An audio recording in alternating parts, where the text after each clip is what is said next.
অভিনন্দন। আমি আজকে একটা প্রশ্ন করবো সবাইকে। ভাববে কি?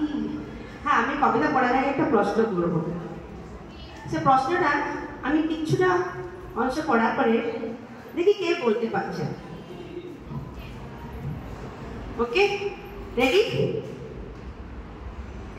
Hope you can answer.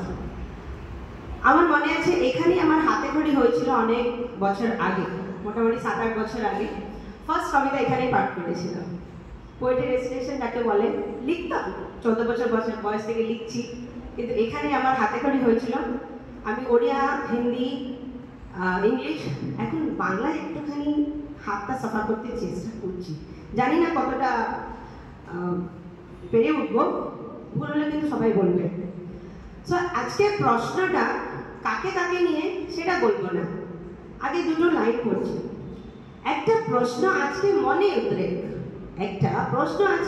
উতরে দেখলাম সবাইকে এখানে লোকজন যে অনেক, ভাবলাম তাই করি জিজ্ঞেস, আজকে হোক এক সমস্যা সমাধান বিশেষ। সমস্যাটা দুটো মহিলাকে নিয়ে। কে বলে দেবো? লক্ষ্মী না সরস্বতী? কে মহান? কে বলে লক্ষ্মী মহান? হাত তুলবে। সরস্বতী? অনেক কম হাত। ডিপ্লোম্যাটিক আনসার না, দুজনে মহান, কিন্তু সেরা তো দুজন থেকে কেউ তো একটু বেটার হবে। তাহলে আমি দেখি আমার কাছে এটাতে বলে নাকি যেখানে সরস্বতী থাকে লক্ষ্মী ওখানে তিষ্ঠই নাই। বলে নাকি লোকে যেখানে সরস্বতী থাকে লক্ষ্মী ওখানে তিষ্ঠই নাই। এই কেমন আচ্ছা কথা, বলো তো সবাই। কল্পনা করি যখন ছেলের বউর কথা, ভাবি আনবো রূপবতী, গুণে সরস্বতী, ব্যবহারে লক্ষ্মীমন্তী। এত বিচার যে করি আমরা, সত্যিকারে কি এটা সত্যি? এর মানে কি আমরা বুঝেছি? বিদ্যা থাকলে লক্ষ্মী আসে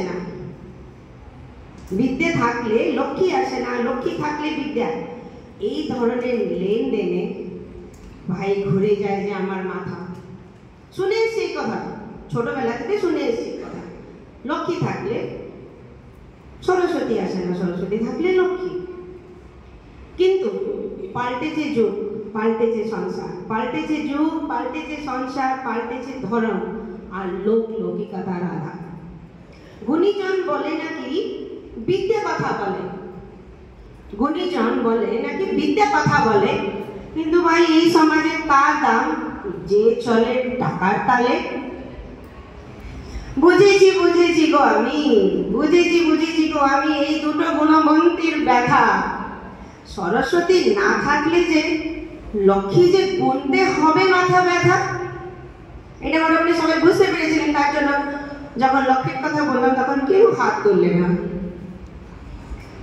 আবার গরিবের ঘরে না হয় লক্ষ্মী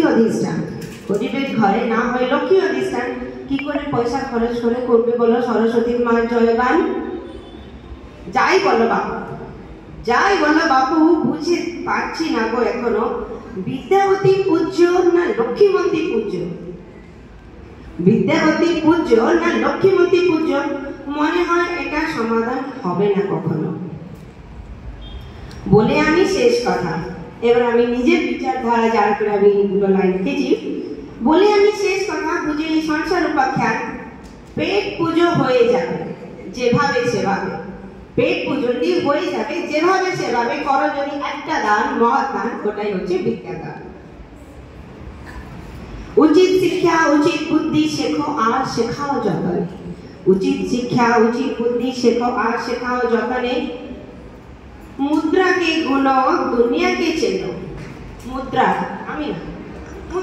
টাকা পয়সা, মুদ্রাকে কেনো দুনিয়াকে চেনো।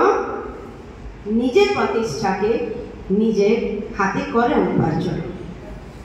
সদ্বুদ্ধি সদিচ্ছা সৎমতি থাকলে হবে লক্ষ্মী। ও বিনা পানি প্রসন্ন। যদি তিনটে জিনিস থাকে, সৎ বিচারে, সৎ বুদ্ধি, সদিচ্ছা, সৎমতি, তাহলে লক্ষ্মী আর সরস্বতী খুবই প্রসন্ন। যতই যুগ পাল্টা হবে বিদ্যা সেরা, জ্ঞানে ভরে যাবে তোমার আনন্দ সদন, জ্ঞানে ভরে যাবে তোমার আনন্দ সদন। সদা বিদ্যা অর্জনের জন্য দাও সবাই মন আর প্রাণ। ধন্যবাদ।